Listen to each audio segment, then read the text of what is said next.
YCP అధినేత YS Jaganmohan Reddy చేపట్టిన పర్యటనలపై భిన్నాభిప్రాయాలు వ్యక్తమవుతున్నాయి. ఒకటి, ఆయన పర్యటనలతో కూటమి ప్రభుత్వంలో కలవరం మొదలవుతుంది. రెండవది, వ్యక్తిగతంగా కూడా బాగా కలిసి వస్తుంది. వైసీపీ అధికారంలో ఉన్నప్పుడు జగన్ ప్రజలను కలవలేదు అన్న విమర్శలు ఉన్నాయి. ప్రజల వరకు ఎందుకు చాలామంది ఎమ్మెల్యేలను కూడా కలవలేదు అనే వాదనలు కూడా ఉన్నాయి. ఇలాంటి నేపథ్యంలో నేరుగా ప్రజా సమస్యలపై ఆయన స్వయంగా పర్యటనలకు చేయడం కొంతమేరకు కలిసి వస్తున్నా దీన్ని కూడా కొంతమంది నెగిటివ్గా చూస్తున్నారు.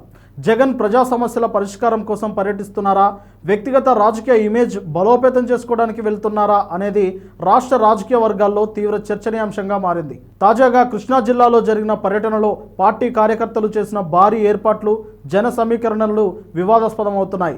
డీజే సౌండ్లు, ఊరేగింపులు, పెద్ద ఎత్తున హడావిడి ఇవన్నీ రైతు పరామర్శ అనే ముసుగులో బల ప్రదర్శనలా కనిపిస్తున్నాయని విమర్శలు వెలువెత్తుతున్నాయి. రైతులను కలవడం సహజమే అయినా దానిని రాజకీయ షోగా మలచడం సరికాదని మేధావులు, సామాన్య ప్రజలు సైతం అభిప్రాయపడుతున్నారు. గతంలోనూ ఇలాంటి ఘటనలు జరిగాయి. గుంటూరు జిల్లా పల్నాడు పర్యటనలో సింగయ్య అనే వ్యక్తి మరణించిన సంఘటన ఇంకా కోర్టు విచారణలో ఉంది. ప్రకాశం జిల్లాలోనూ ఇదే తరహా హడావిడి జరుగుతోంది. ఇప్పుడు కృష్ణా జిల్లాలో మళ్ళీ ఇదే పాత పద్ధతి కొనసాగడంతో జగన్ ప్రజల కోసం వస్తున్నారా లేక ప్రజలను జగన్ కోసం తరలిస్తున్నారా అనే ప్రశ్న బలంగా లేవనెత్తుతోంది.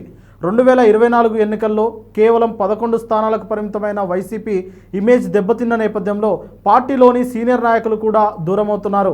ఈ సమయంలో జగన్ ఇలాంటి కార్యక్రమాలతో తన ఇమేజ్ను పునరుద్ధరించుకోవాలని చూస్తున్నారని టీడీపీ వర్గాలు ఆరోపిస్తున్నాయి. అదే అభిప్రాయం వైసీపీలోనూ కొంతమంది నాయకుల్లో కనిపిస్తుంది. పార్టీలోని అనుభవజ్ఞులు ఈ ధోరణిలో తప్పుపడుతున్నారు.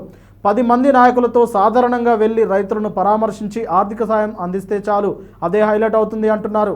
బదులుగా భారీ ఊరేగింపులు, డీజేలు, జన సమూహాలతో రోడ్లు బ్లాక్ చేయడం వల్ల ప్రజలు ఇబ్బంది పడుతున్నారు, శాంతి భద్రతల సమస్యలు తలెత్తుతున్నాయని ఆందోళన వ్యక్తం చేస్తున్నారు. ఇలాంటి ప్రదర్శనలు పార్టీకి మరింత నష్టం కలిగిస్తాయని, ప్రజల్లో చులకనగా మిగిలే ప్రమాదం ఉందని హెచ్చరిస్తున్నారు. తాజాగా కృష్ణా జిల్లా పర్యటన కూడా జగన్కు మైనస్గానే మిగిలిందని సీనియర్ల మధ్య చర్చ జరుగుతుందని టాక్. గతంలో ఓదార్పు యాత్రలు, పాదయాత్రలతో పార్టీని నిర్మించి జగన్ ఎన్నికల సమయంలోనే ఇలాంటి కార్యక్రమాలు సమంజసమే అయినా ప్రతి సందర్భంలోనూ భారీ సమీకరణలు చేయడం సరికాదని ప్రజలు అంటున్నారు. భవిష్యత్తులో జగన్ ఈ విధానాన్ని సరిదిద్దుకుంటారా లేక ఇదే పంతాలో ముందుకు కొనసాగుతారా అనేది కాలమే చెప్పాలి. మొత్తం మీద ఇలాంటి రాజకీయ ప్రదర్శనను తగ్గించుకోవడమే పార్టీకి, నాయకుడికి మంచిదని సలహాలు ఇస్తున్నారట. అయితే ఇదంతా టీడీపీలోని ఒక వర్గం చేస్తున్న ప్రచారం అని వైసీపీ శ్రేణులు కొట్టిపడేస్తున్నారు. జగన్ కోసం ప్రజలను సమీకరించాల్సిన అవసరం లేదు, ఆయనను చూడడానికే లక్షలాది మంది తరలి వస్తారని వైసీపీ వర్గాలు చెబుతున్నాయి. అయితే ఎన్నికలు లేని సమయంలో ఇంత హడావిడి చేయడంపై వైసీపీ అధినేత ఆలోచించాలని ఆయన శ్రేయోభిలాషులే కోరుతున్నారని తెలుస్తుంది. చూడాలి మరి దీన్ని జగన్ పాజిటివ్గా తీసుకుంటారా లేదా నెగిటివ్గా తీసుకుంటారా?